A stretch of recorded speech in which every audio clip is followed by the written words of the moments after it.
परम सत्कार परम शरदे गुरु साध संगत जी, वाहेगुरु जी का खालसा वाहेगुरु जी की फतेह। ठीक है, समय हो गया है, पर कई शख्सियतां ऐसी होंदियां ने जिन्होंने असी ना इत्थे प्रेजेंट करिए, समझांगा कि साडा ये जिहड़ा काम समागम है इहदी कोई कमी रह गई है।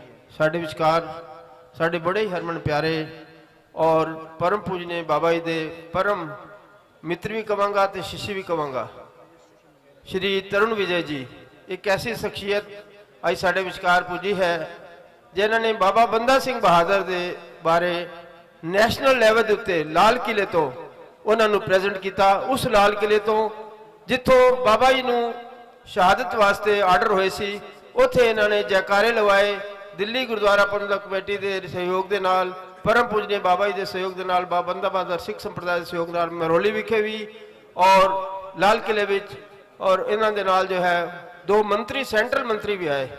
इन्हां दे अंदर इतनी जज्बा है, इतना समर्पण है गुरु बाबा बंदा सिंह बहादुर वास्ते, ये मन तन दे नाल समर्पित हैं। डेरा साहब साडे पूजे गवर्नर जी नूं भी लैके आए और उत्थे आके इन्होंने उत्थे घाट दी उत्थे जो घाट है वह भी शुरू कराए, म्यूजियम बनाने का भी विचार है। तो मैं इन्हां दा बहुत ही इत्थे पुजन ते पूरी बिरादरी वालों और बाबा जी वालों सत्कार करना, आशा करना कि इस तरह ही साडे नाल जुड़े रहणगे, गुरु घर नाल जुड़े रहणगे। और इन्हों असी बंदेई जो है असी मदई का तमका दिता है, जिस तरह असी सेवा करते फिरने ये भी इस तरह करेंगे। मैं 2 मिनट वास्ते उन्होंने कहांगा कि संगत के दर्शन करेंगे। तरुण विजय जी जो एक्स MP भी हैं राज्य सभा के और फार्मर चेयरमैन हैं इंडियन नैशनल मोनूमेंट्स के, और इन्होंने जो राखी गढ़ी तुहाडे नाल ही है, इत्थे इन्हां दी डेवलपमेंट वास्ते बहुत कुछ किया। इत्थे जो भी विशेष मिले उन्होंने प्रिजर्व करके रखा। तो मैं समझना कि बहुत बड़ा उपराला समाज की तरफ भी है। स्कूल भी चला रहे हैं देहरादून में दिव्यांगे वास्ते और बड़ा ही सोशल काम कर रहे हैं। तो साडे विचकार पुजे ने 2 मिनट वास्ते आप दे दर्शन करेंगे। जो बोले सो निहाल। परम पूज्य परम श्रद्धेय गुरु ग्रंथ साहब जी की हजूरी में विराजमान परम पूज्य बाबा जतिंद्र पाल सिंह जी, बाबा जी, वेद जी और सभी साध संगत को मेरे शत शत प्रणाम। मैं देहरादून से रात को चल के यहाँ सुबह पहुंचा और मुझे यहाँ की संगत की शक्ति की भक्ति और भक्ति की शक्ति देख के लगा कि हिमालय भी आपकी भक्ति के सामने छोटा पड़ गया है और आपको प्रणाम कर रहा है। आज यहाँ पे बाबा बंदा सिंह बहादुर जी की जो वीरता, उनका पराक्रम, उनका शौर्य, भारत की स्वतंत्रता के लिए उनका बलिदान और जिस प्रकार उनका बलिदान हुआ दिल्ली में, उसकी स्मृति को हम पुनः जागृत करने आए हैं। जो काम अपने वीरों को, बलिदानियों को भूल जाती है, उसका कोई भविष्य नहीं होता।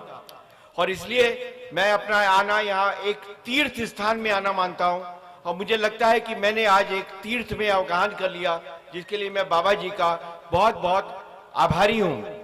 मुझे ये भी लगता है कि जिस प्रकार मुगलों ने हमारे गुरुओं साहबानों पर अत्याचार किए, हमारे साहिबजादों पर अत्याचार किए, उसका इतिहास पूरी तरह से सब विद्यालयों में पढ़ाया जाना चाहिए।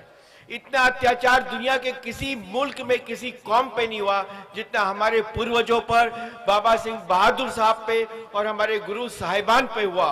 और इसलिए ये बात ध्यान में रखनी चाहिए कि राष्ट्रपति भवन में भी जो मुगल गार्डन है वह उन अत्याचारों की कड़ी में एक अत्याचार है, वह शाब्दिक अत्याचार है। उसका नाम स्वतंत्रता उपवन या क्रांतिकारी उपवन होना चाहिए। मुगल गार्डन हमको नहीं चाहिए, मुगल कुजीन भी हमको नहीं चाहिए। बाबा बंदा सिंह बहादुर की याद को और मजबूत करने के लिए हम दिल्ली में जो शहीदी स्थान है उनका, वहां पे भी एक बड़ा कॉरिडोर बनाने का प्रयास कर रहे हैं। बाबा बंदा सिंह घाट चिनाब के किनारे बन रहा है और वहां पे एक म्यूजियम भी बनेगा। यह सब बाबा जतिंद्र पाल सिंह सोढ़ी जी के आशीर्वाद से हो रहा है और हम चाहेंगे कि उनको खूब भगवान शक्ति दे और उनको खूब आगे बढ़ाए। इन्हीं शब्दों के साथ मैं पुनः धन्यवाद देता हूं। जो बोले सो निहाल।